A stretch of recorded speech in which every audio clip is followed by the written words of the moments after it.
Toda kuchingamidzai zvakare tichitenda kuti makomborerwa kubva mangwanani kusvika panguva dzino tichiti welcome Padare dzinotaurwa dzoongororwa dzigoundurwa sapasta mbiriri kusvikira tani masolutions.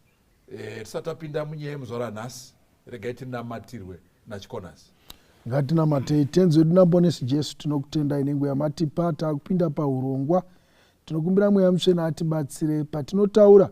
Tinokumbira musatisiye tiri toga, tisarasike nevateereri wanzwe kuti muMwari munoda kuti tirarame sei. Muzita raJesu tanamata nekusingaperi. Amen. Amen. Aiwa, tinotenda. Regai timbokwazisa Mwari tichionana Nyamziwa. Nyamziwa. Samson. Gono. Number 1. Gono zvakaona. Regai. Aiwa, tinotenda. Tisatapinda munyaya yemuzuva ranhasi iri kupisa. Netopiki inotongopisa yakadaro. Regai wambokukwazisai wedare waripo muzuva ranhasi. Katangire pana Nyamziwa. Aiwa, tinotenda chaizvo wadiwa hama. Ini ndinoitwa mufundisi Ngwaru, ndiri Nyamziwa. Ndobva pedu pazasi parota apo kwamurehwa uko. ndinofara chaizvo kuti tasangana muzuva ranhasi. Komborerwai. Ndoitwa Charles Chidzanja, ndiri elder wepa Highlands Church, tinotenda kuwapa program. Indoitwa Ernest Mpunga, ndinopindira paMandara Church, ndiri Gono, ndauyawo Padare kuti ndinzwe zvinotaurwa nevamwe varume, ndichitaurawo zvandinoona nezvandinofunga. Tinofara kunge tichikurukura pamwe chete vateereri. Ini ndinonzi Charles N. Makombe, ndiri nhengo yepa The Grange Church. Ndio sangano roga kumasabata rine surname The Grange. Ndinoda kukwazisai vateereri nekuda kwechirongwa chakanaka chakadai. Mwari akukomborerei pamunoteerera Happy Sabbath to you all.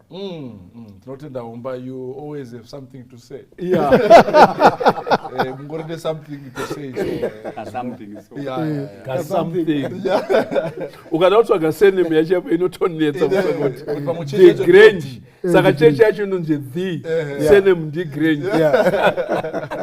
Tinotenda indoitwa gospel Mudonhi, ndinopindira paMandara Church as usual. We are the only Samsung in Europe. Kana taakuno motiti anasamaita tisu vanhu vacho. Tinoita kuti zvinhu zviyendeke. Amen.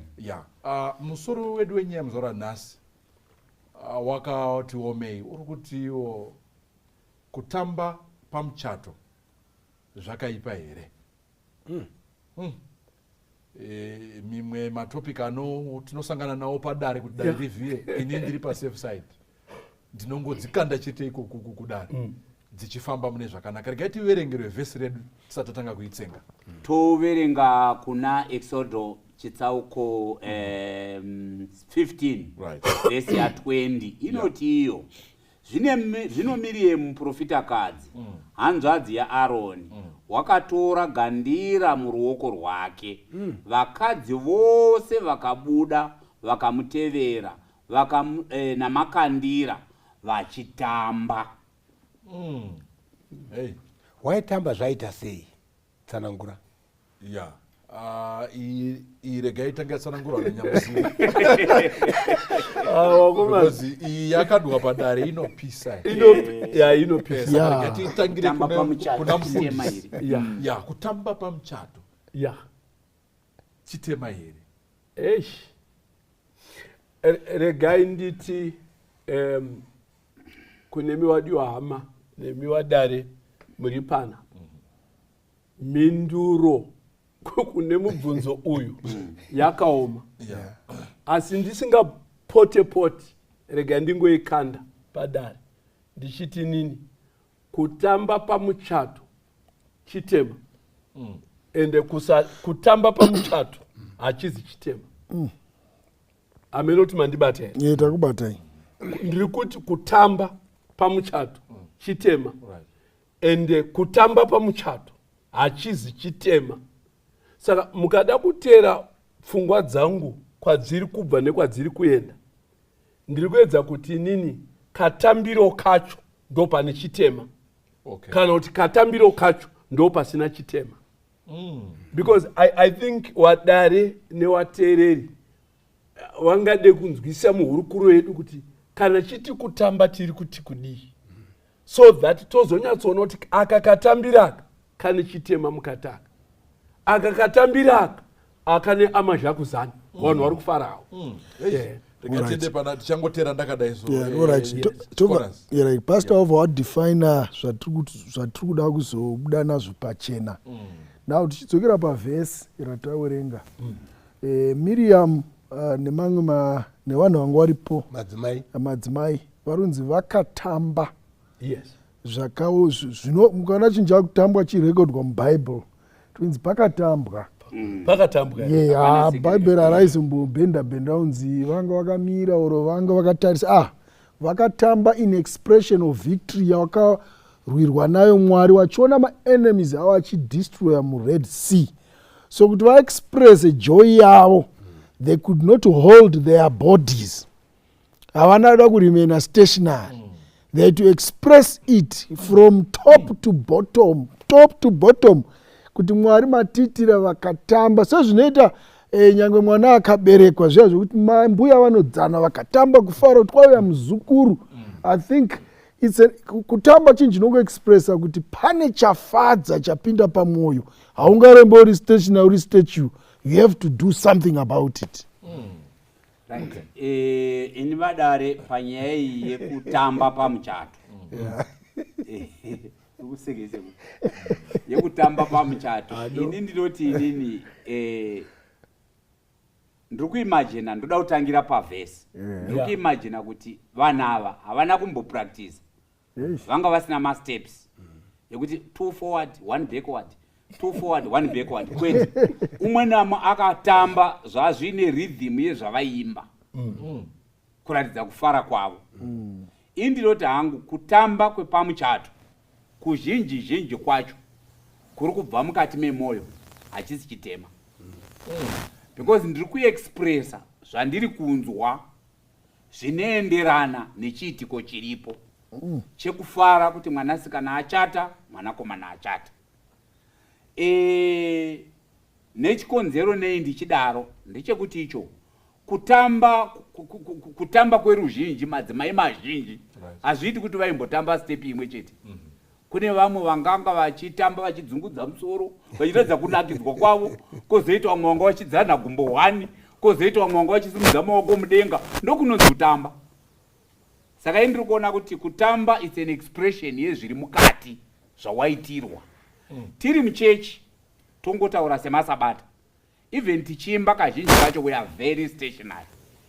Kama zuva kuona vanhu vakumboswinga mbijana kana kusimbudza gumbo mbijana, before waingonzi kana muchimba muchechi haufaniri even muimbisi chete ndiye anofambisa ruoko. Imi mese makangodai makaita pay attention ndokaimbiro katinoita. Zvino kana wazobuda wapamutambo kucelebrata, handioni kamwe katambiro kuunga ka expression yeungaita yekufara kwako kunze kwekutamba. Hey, inyaya iri Padare nhasi ndiri kuona vanhu vakadzikama chaizvo. Wotanganya tofunga kuti zvinotsobuda zvakanaka, regatende pana huma. Ini ndinoti hachisi chitema. Ndekuti Elda haangatambi kusvikira asenjwa. Ndekuti haana zvaaita katambiro kangamusenjesa. Zvino tine maElda akasenjwa. Wakanga watamba sei? Ndakudzoka kuna pastor. Madzimai aya hapana wetinonzwa kuti pana chikonzero chakashaishika ipapa. So ine ndiri kuti wateereri, kutamba pamuchato is not sin. Uri kungopa expression yako yekufara kwauri kuita. One, ikanditaura panapa. Mwana wangu obva achata. Munguva dzakaoma dzekuti vamwe vanhu havasi kuchata, ini wangu achata ndinotamba. Inini nyangwe ndakura zvendaita zvinezvi ndinotamba, ndinodzana. Zvinoone zera rangu. Asi handingadzani kusvikana ndasenjwa nekuti handina chinga kadzanyire kadzaniro kendingaite kangandipe kuti ndisenjwe muchechi. Hakuna zvakadaro. Noti chakataura. Noti chakataura. Ndingopfuura naipapa. Ndosaka paina mufundisi kana. Noti chakataura. Yes. So ndapedza kuti ndinotamba ndekuti hapana chakaipa pakutamba. Okay. No. Ngochiti handina nguva dai ndakuratidzai matype of dance atinawo ndakutambirai kuti iyi here kana kuti iyi here kana kuti iyi. Asi ngochiti time handina. Hatogona kupindura umwe wangu. Zvataurwa namufundisi hatisi kupokana nazvo. Kuti pane pamwe pamichato yemunotoona kuti kutamba kwakadai vanhu vanotarisa pasi. Nekuti vanenge vachitambisa zviuno vakomana nevasikana sezvinonzi zvinounza imwe pfungwa yeupombwe. Zvinosimudzira pfungwa dzevanhu. Hatisi kuramba izvozvo. But ndiri kuona sekuti imabvunza kuti kutamba pamuchato chitema here. Tikupindura mubvunzo hachisi chitema. Regai timbodai so. I think zvingatibetsere because maybe tingarasike. But hatimbodzora nei. eyo tisati tatombotaura kuti muchato kana kuti graduation kana kuti pabirthday party kana kuti mucheche imo kana kuti muchechi iro wara rekunzi dance is the equivalent of evil. Kuti paungoerenga pese kuti dancing David akatamba arika iri kuuya. Are you getting the point?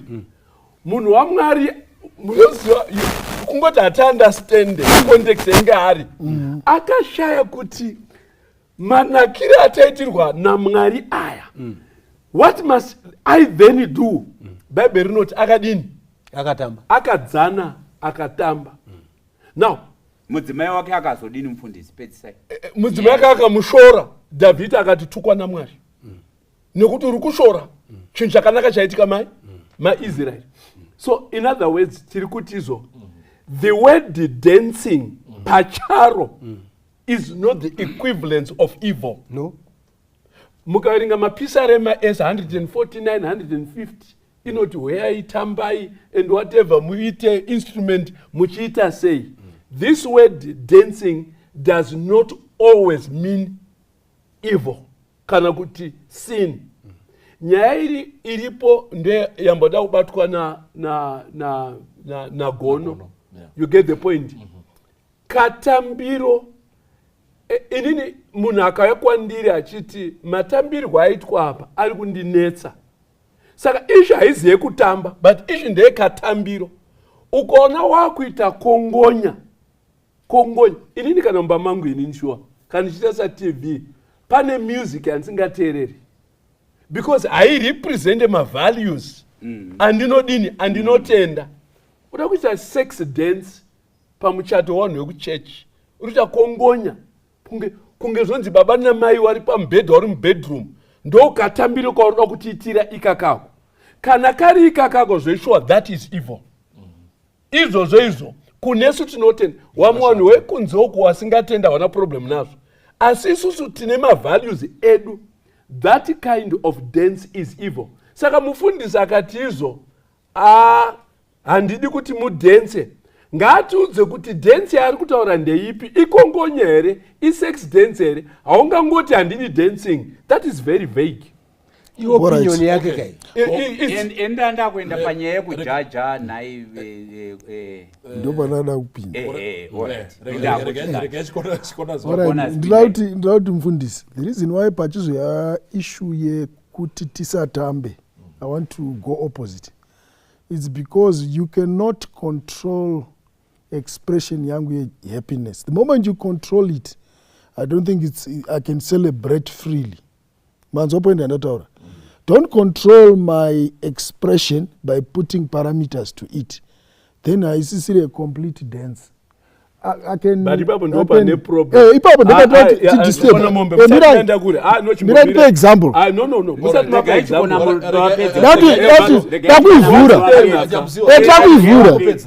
Takuivura. Kana uchinzi uri kufara, how define kufara kwako. Doba that's why mchiona pachizo issue yekuti let's stop it. Bozi munhu kana akachinzi kufara kwangu inini ka kuri kwekongonya zveshuwa but kuri kutori kufara ndo the way I do experience. Mirai tarisai vanhu kana muchifarira bhora. I think if you watch soccer, I used to mukana a good example Chelsea paiwana coach wawe akazobviswa. I think you would enjoy how you would celebrate. Anomhanya songa akufly so but oversweat mudenga so utanga kutoseka utodzoka. And mukana songa coach celebrate differently. So point yangu ndo ndeyekuti vanhu vaMwari kana tichara nyaya yekutamba ikaiswa maparameters chete kunzi unotamba so uchitamba so hapasina kutamba kwakafaranuka uku kuri controlled and guided kutamba uku.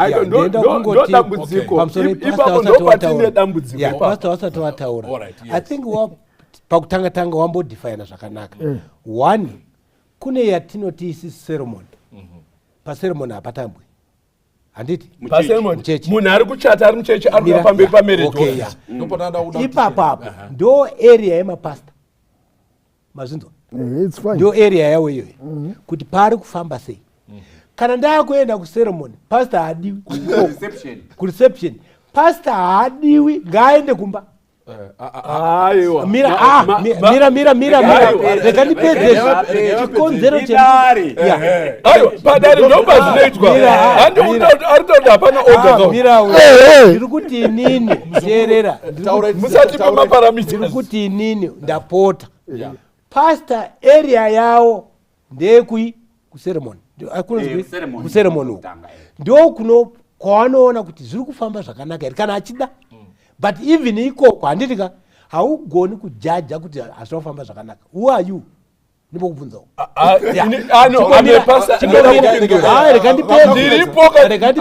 uripogara chinyarakana ndaenda manje uko kureception kureception kwakuya bamba zonke unzwa wanonamata wasinganamati waakuya ikoko manje iwe uri kutsvagei pastor ikoko iwe ngori kuchecho rega ndimbopedza aiwa tibvumidzewo aiwa teerera pastor ndaenda kureception kureception uko kwakuya everyone wamwe wangu wasiri kuchechi because hawadi zvechechi wanda zveceremony zveception handika haungauyi uchitonga futi ikoko hazvigoni mugene mapoint ndo pendiri kuramba ndo pendiri kuwirirana nani manje nachidzanje nacharles kuti look hauyi kuzopa order kuti itai makadai aiwa hazvigoni because kune I think you've made a point. Yes. We need to react to that. All right. Chekutanga. React both perception nekuceremony. React both. All right. Chirega handi mataura here. Chirega chitaura pa cake. Moend. Right. Chekutanga. I think ndakamirira wafundisi. I think it's too hard a statement yekuti kuna wafundisi who are you. I think that's a challenge. Okay. Kuna wafundisi we feel disrespected. Ne statement iyoyo. Let me say it. Okay. Right. Ufundisi wangu hauna maboundary. Kana mafirwa ndiri pastor aiwa chimbonyara timbotaura vari balance umba chimbonyara timbotaura mafirwa humba ufundisi wangu parufu ipapo uri necessary mine birthday party ufundisi wangu uri muine munhu ari kurwara ari kuchipatara pamuchato ufundisi wangu hauperere papulpit ndiri pastor even kucelebration yamuri kudini yamuruita what I'm simply saying is ndezvekudai izvi hatizi kuti mufundisi enda undotonga pamuchato we1 ndiri kuti even ndikasaatenda reception yenyu it's very important kuti muchato uite characterize chimiro chinotenderwa pamberi papo even if you I'm not saying don't dance but I'm saying zvamuri kuita kana ngirozi dzakatarisa they should be able to say this event is good tikaise inzwai mwari anotiye makatenderwa kudya michero yesei mabanana idyai maapple idyai matamba idyai asi mutu uyu wekuzva chakanaka nechakapa musadini in other words freedom inofanira kunge ine malimit there are parameters you cannot leave it open-ended matambiro epamuchato it is the responsibility of us as pastors to communicate kuchechi yedu kuti farai asi within limit zvamunoita within the limits is up to you okay chidhakwa chauya samaita chiri kutamba pamuchato pedu zvachi I have no control over chidhakwa ichi. Are you getting the point? As wamupunga wakasimuka wachidzana mwana wao Victor achata and whatever we have an interest yekuti wamupunga nechidhakwa wakasiyana papi kana ndokafana papi ndo pinda mfundisi zvamataura ndizvo chaizvo inini I agree with you 100%. Asi aiwa hapana asi aiwa gono ngaisiye matambo zvamataura zvakanaka kuti shuwa the basis yedu panapa ndeyekuti iyo as Seventh Day Adventist dare, yes, how do we handle our issues? yes. Exactly. And Yeah. But zviri kutaurwa na humba nezviri kutaurwa na chijanja hazvisiri too far out. Yes. Nechikonzero chokuti vari kuti ivo taapa nguva yekufara handiti. Yes. Hatisi hapana ari kuignore aspect yekuti hatidi toda kutadzira Mwari because taapa muchato. Handiyo aspect iripo. No. Iripo ndeyekuti inini ndinoshandisa, munoziva kana taakutaura pamusoro pekujaja ndo pakwakuuya manje apa. Because ini ndini manje ndakuti no, kutamba kwapastor Ngwaru kwekuramba wachisimudzira ruoko so kwechihedheni. Kutamba kwachizanja kwekudzungudza musoro so handikudi. Ipapo panenge paita dambudziko. Nechikonzero chekuti these are things zviri relative. Saka kuti tizosvika pakujajana pakuzondosvitsana papoint yekuti ndibve ndati iwo hausi kuchanamata because 30 minutes dzandakuona uri paya watotadzira Mwari. I think that's a bit extreme. Ndo point yetiri kuda kuti tiite ndo pfungwa dzangu. But manzwa here uyu achitaura. Namunzwa. Manyatsomunzwa. Ati kana tiri kufara hatina malimits. Kana ndichida kuita kongonya ndisiye ndichita kongonya iye ari musabata ari kuti kana ndichida kuita sex dance pamuchato wemwana siyai ndakadaro. Ndo zvamuri kutaura here? Handizvo zvandiri kutaura.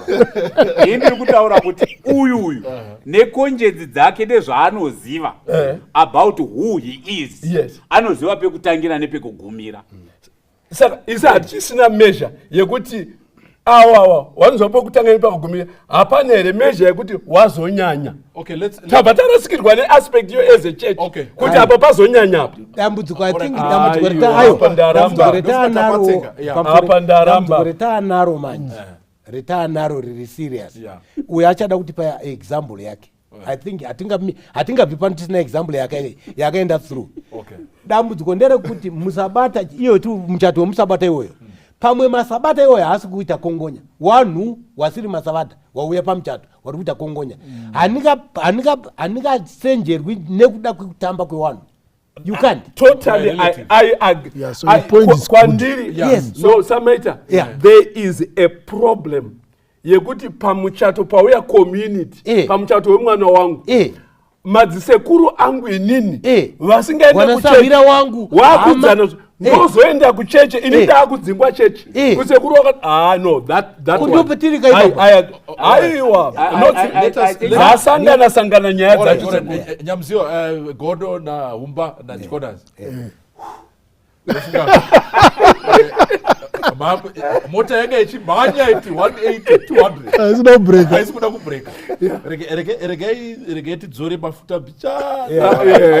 Mongoti mabreki chakutwa host. Thank you so much. Nyaya iri panapa tiri kubata nyaya dzese tese mafacts tiri kuwanzwa. Handei pamuchato uri kuchatwa watiri kuti izvi ndizvo. Kana kuti watiri kuona uri kutaurwa nevamwe pachisavada kuti aiwa izvi kuchata iwoyo manje kureva manje vana vedu yachimbomira vana vedu Padare nyaya dzavari kuudza aiwa ndorusekwa na pastor ndiri muri kutirambidza kutamba saka chititaurirai saka tiine darika ndizvozvo. ini ndofungira kuti wana waMwari ngatibatsirane panapa. Unotitaura here kuti tobva taimba wati wani Jim Reeves. Handisa ndataura hangu. Kuti wakabotaura kuti takuimba Jim Reeves panapa. Across the bridge. Ndiyo that Jim Reeves ndoti kudini across the bridge. Maskatika amamuri kutaura. Across the bridge. Yes. Maskato. I cross the bridge. There is no more sorrow. No, let me give a test sekuru. Let me regantaura watereri. Zva Jim Reeves. Mwakaenda kumuchato. Inzwai watereri. Ndekinge ndiri marriage officer wewana waira waichatawa. Mudzimai wangu enga aripo. Nevabereki vanhu vari kuchata negunga necommunity. pakabva paiswa mutemo eyo pakabva panzi hapasimudzwe gumbo hapamboimbwe naye mwana uyo naye zvikanzi hachizi chisabata hachiitwe pano.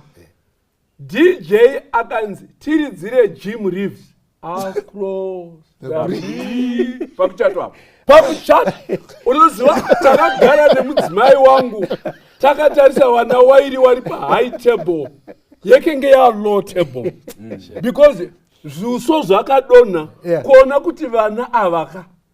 This is not the marriage and the wedding of their idea. Parents have gone too far. The church have gone too far to remove celebration from their wedding. Yosaraya divine service. Across, I'll fly away. Oh glory, I'll fly away. Fly Pamuchato. Varume. Aiwa. That was another extreme. No, what in the ideal. Excuse me, ndibva ndapedzisa pende ndiri kurevera ndeapa kuti muchato uyu wauya community inogena tabva uko kunonzi kuceremony taakureception handizvere wazhinji wauya manje wotamba because ine handina control yemunhu ari kutamba handizvere but I don't believe madzimai echisabata anoita kungonya. I don't believe that, but patambwa manje newamwewo inini manje ndindapa problem manje kuti muchato wapera taakuchechi manje muchato wako ndo zvawakazopedzisira waita. Is that fair? Right. It's not fair. That's what I'm saying. Indoda kupindura mibvunzo wataurwa nahost wanzi ivo summit mabvunza the ideal muchato unofanirwa kuitwa sei. Indofunga kuti tipe ideal yemuchato wako womwana wako aiwa zve toda inogaita masabatawo seka. Indinofunga kuti muchato unofanirwa kunge uri nzvimbo yekufarira. Pane nziyo dzineimbwa vana Ebeneza vayavo right, harusi rwedu rwatinoimba muchechi, harusi muhimbhuku, but rwiyo rwekupemberera rwakaimbwawo munyika handingazivi kuti akairwimba ndiani handitika, asi rwiyo runoratidza kuti vanhu vari kufara. Kana ndaakutanga kuongorora kuti rwiyo rwakaimbwa nanhingi, iye haasi muchechi, haana mati, anonamata mashavi, haasiri musabata. I think that's extreme. Takuita judge each other on things that we don't have control of. I agree with you baba Msekuru humba kuti muchato haugoni, handigoni kujaja vanhu vese apa and handigoni kuti ndava pamuchato inini ndotora responsibility yegungano yevanhu 700 vandakakoka kana kuti rwiyo rwaridzwa incident iri kuti nasekuru taura ndeyekuti hanzi rwiyo rwakairidzwa pamuchato pako nderwemuimbi asiri wekuchechi. Ukazoita sei? Saka iwe ungadai wakaenda kundodzima pana DJ kuti harufanirwi kuridzwa. Ndikati handitombomuziimbi woimbiswa muimbi wache and handisingamuzivi anga achiri munyuwani those days and handitombozivi kuti akarwimba ndiani. Imi makatoziva ndimungadai makatoenda kutondodzima kanzi aiwa. Saka I think pane element yekusenjwa kasi. Aiwa wachataura ndakuramba chikondokuda ideal muchato. Handikati we must be honest. Picture yeumwari yekufara. That we must be blunt. Handika kutera kuti vanhu vazive because kuna vari kusenjwa uko. Handitika tikasinyarara iyo point iyoye it's not right. Get the tati panapa padiwi democracy hapadi diplomacy ngatitaure zviri kuitika kuti tizviburitse pachena tibatsirane bozi tikazinyarara panapa kuna vari kutosafa uko. Mufundisi ndindaumbokugaidha iwo regai tinzwe pastor wasati wataura ndine ofisi yangu yandinoda kuprotecta. Alright. I think patitarisa mafacts I think patinokanganwa tichironga muchato ndechekuti muchato nemastakeholders akawanda. Let's agree kana muchida muchato wenyu wema7th day baptized members then forget about your relatives and friends and do what you think is best. Monoimba Jim Reeves, toinvite magroups edu echisavadha vana lighthouse vana rinyeni wana fame faith Power. tiri masabata Ideal. strictly Ndinoita ideal. pasina hama dzangu dzisiri dzemasabata and but muchato yedu isusu mukatarisa mufundisi inoincorporata zvamatorwa na humba kuti inoincorporata my granny who is a non-adventist who is maybe she's a traditionalist ungabva methodist ngompostori and stuff so it's a mixed bag that has come to celebrate so henceforth church zvamataura even mufundisi wataura church haikwanise kucontrola a mixed multitude it's impossible handiti reception you can't control kuti vanotamba so vagodai isusu sekutaura kwapastor yes inini handizotamba zvinobuditsa an image iri wrong inini wacho as an adventist but vamwe vangu ava handikwanisi kuudza kuti kana mava pano mbuya muchatamba so then they have not come to a celebration they would rather stay at home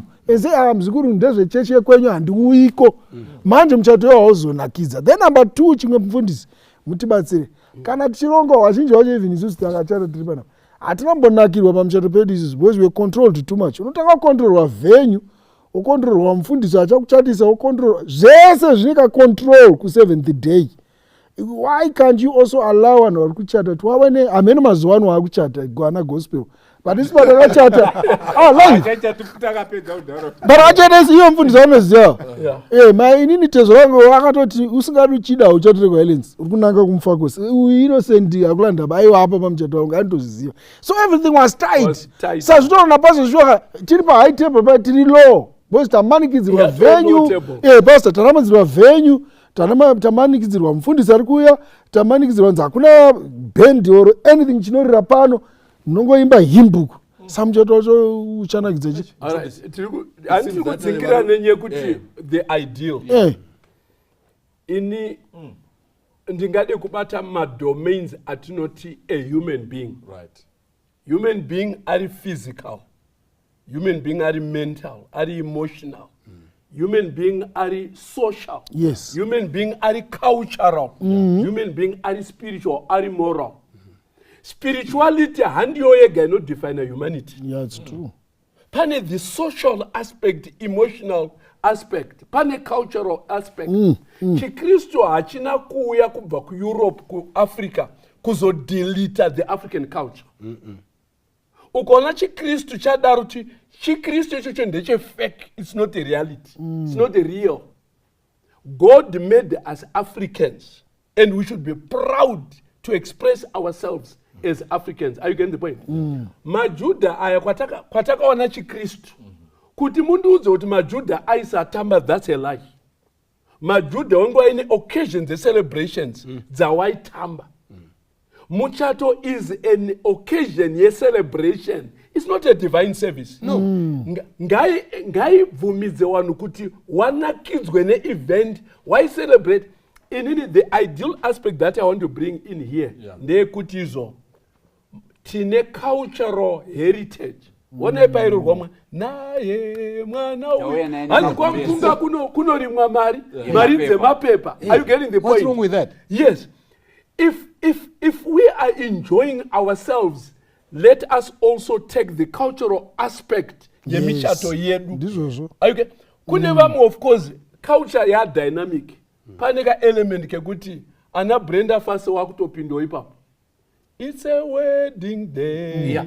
A wedding day. Oh no. Oh, it's a wedding day. What's wrong with that? Apana. Is it not a wedding day? It is a wedding day. To mudauti timbere tina musha panyik. No, it's a wedding day. So in other words, I want to agree. Let's fuse in element yes celebration. Okay. But pandinozo dango tinditi o ndaka represent wafundisi wakatera newasiri pano ndepe kuti izo much as it is a celebration even the spirit of prophecy let's guard against extremes chat. Isusu as Adventists but let's guard against extremes. What are of kuti mafundisi wayai where is their limit? Okay. Right. It's important. aiwa umba ne problem newafundisika ngavatauri taurai But ndakubvunza kuti Alright, limit I know, yawo can I iwataura just kuti pinda here? ngakuende Otherwise, it's a direct thing. Yeah, We need a direct response.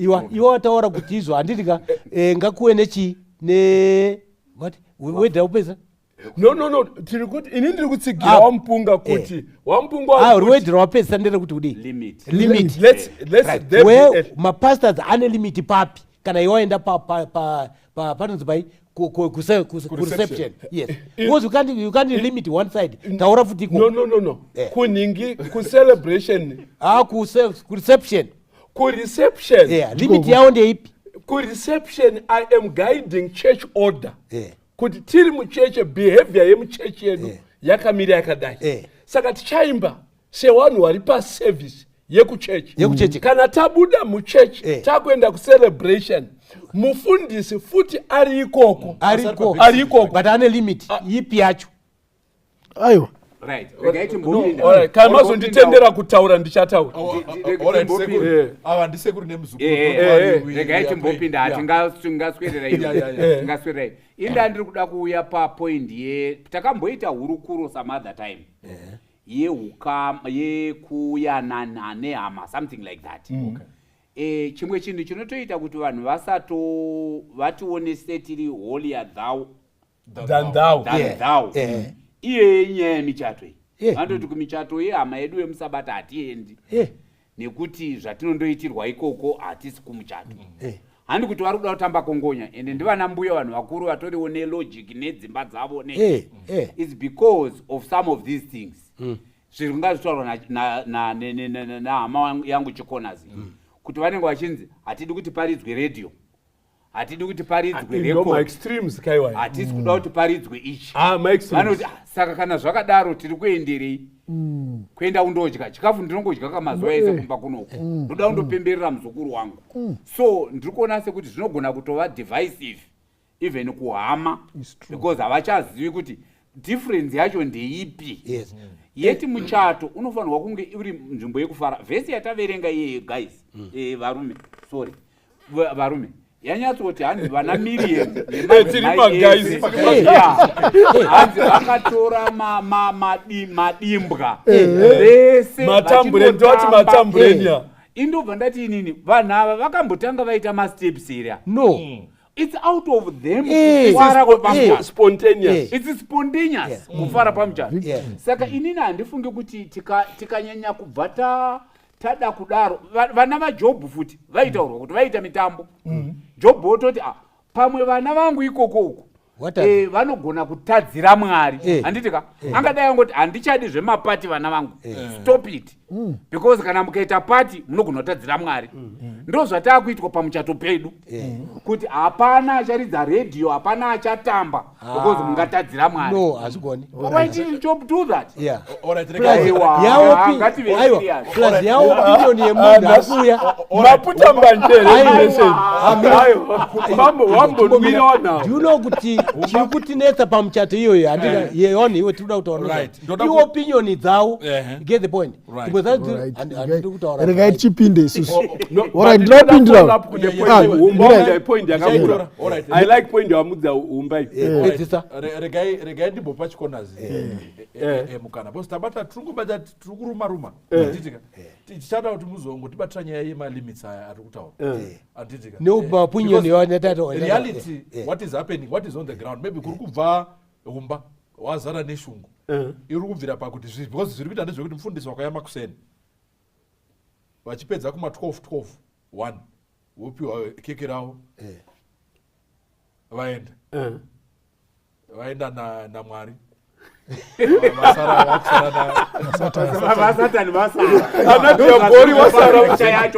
you see so parikuya pfungwa dzafundisi ndepekuti no mufundisi vanobvumirwa haisi mhosva kuti vange varipo futi pamuchato hatina problem limit yawo ndeiita sei zviri kuitika but mufundisi ndofunga mafungira ini havasi kuya kuzomaka That's Zvino the point. But vari kumaka. No, havasi kuuya kuzomaka. But ndo zvauri kumaka manje. But vari kuzomaka vazoona zvaitika. But intention is they are not coming there. Ayo, kuti vanotouya vane idea yekumaka. Saka the ideal. Let's not brand. Sorry, Shan. Let's not brand wafundisi with one paint. Yes. No, Andidika.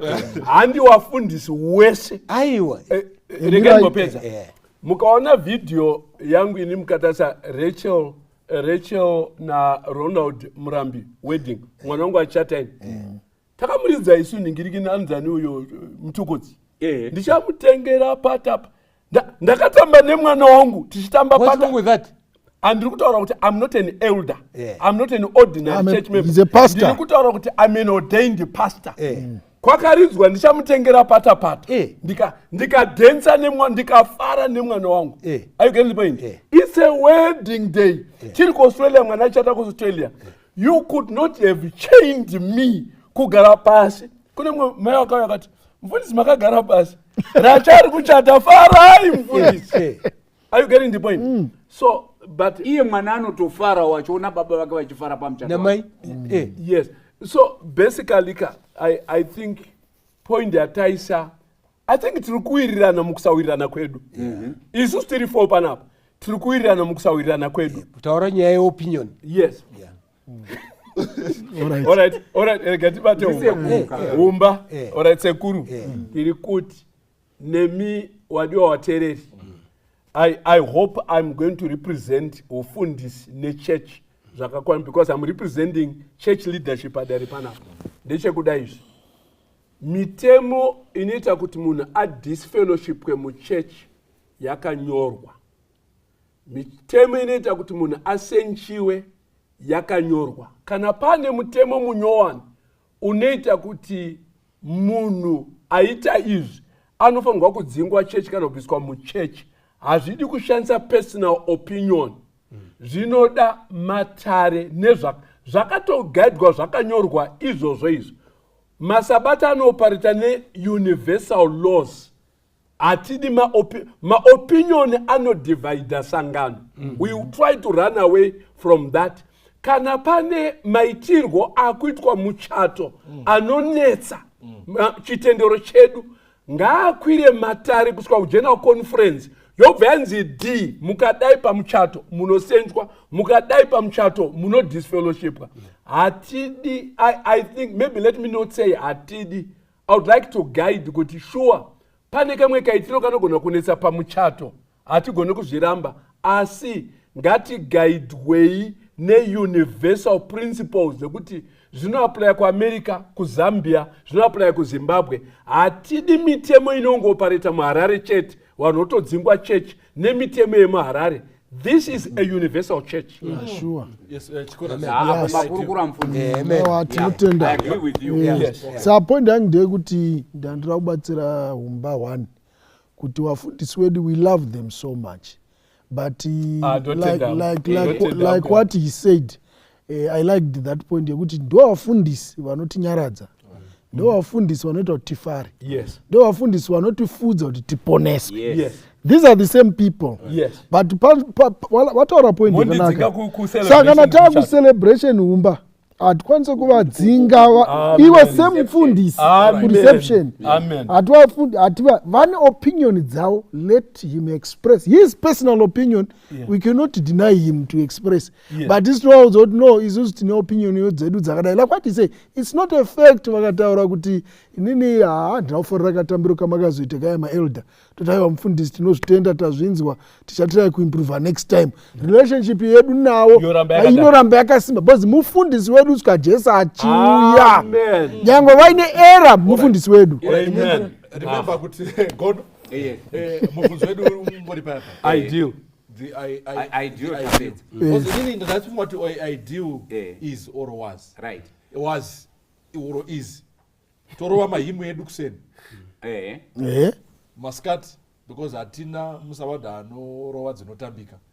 Let us be aiwa ariko kune Messiah group nerimwe group rendendiri mufundisi waro yainzi rekukambuzuma yainzi vaigona makuru yosita maskati even pasina marecord kana wakuimbira gwaiman munonzwa muri kumusha Seventh Day Adventism singing groups they can bring joy into our weddings in the afternoon. Problem ndeyekuti tinoita double standards. Exactly.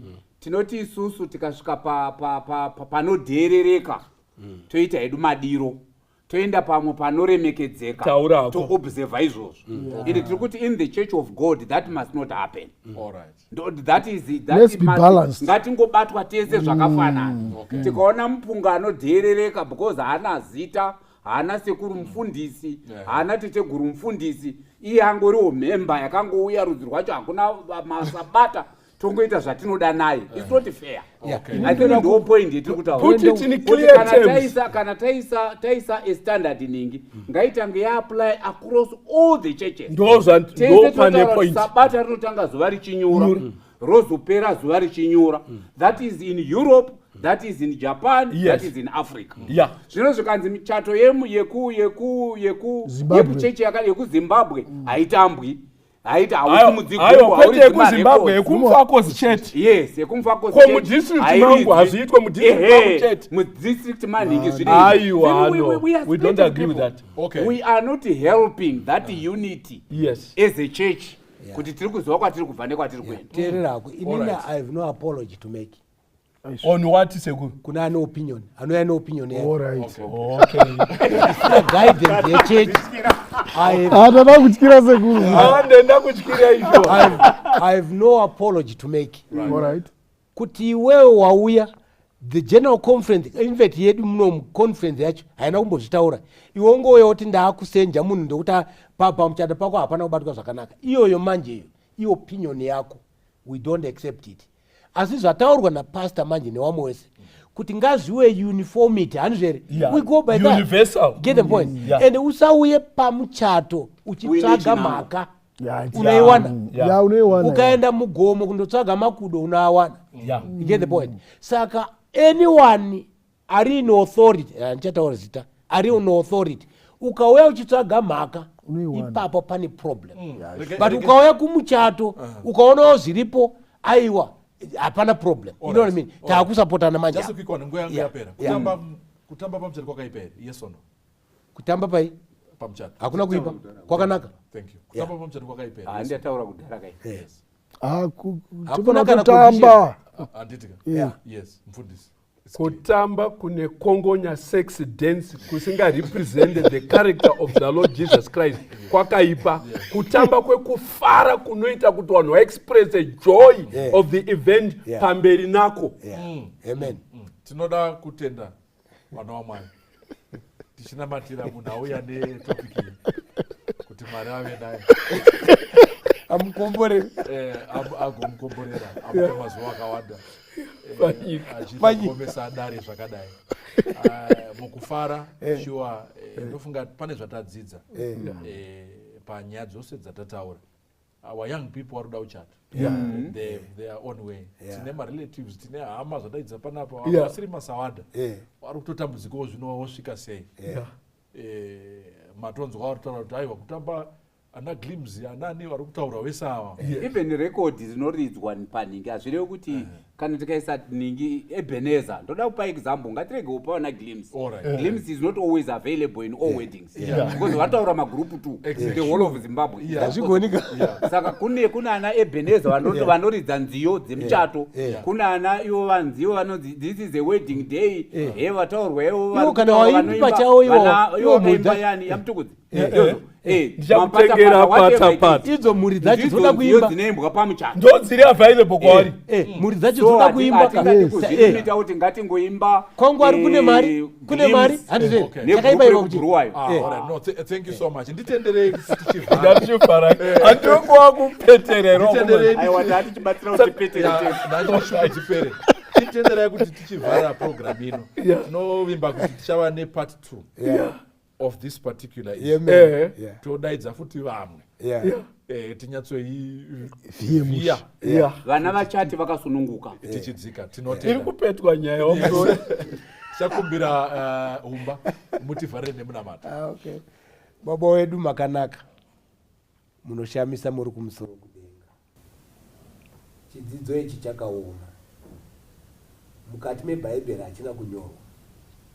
Chatinoziva ndechekuti pamuchato pakamwiwa waini, vamwe vanobva vati idoro, iro range risiri doro.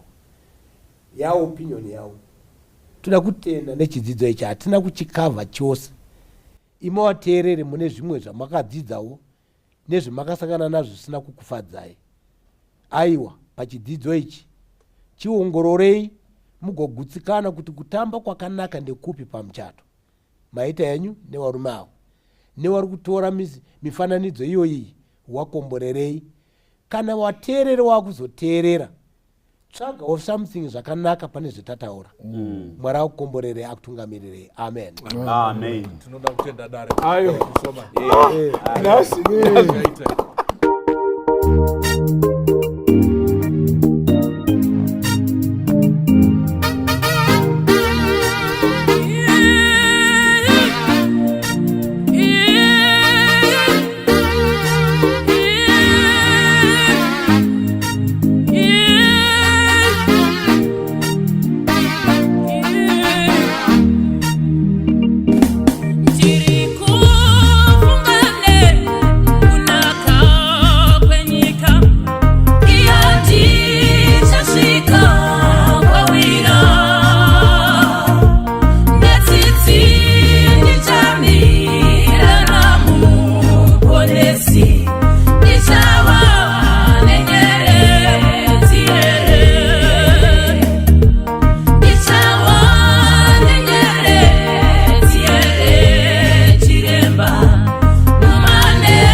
Mata, tivese muani.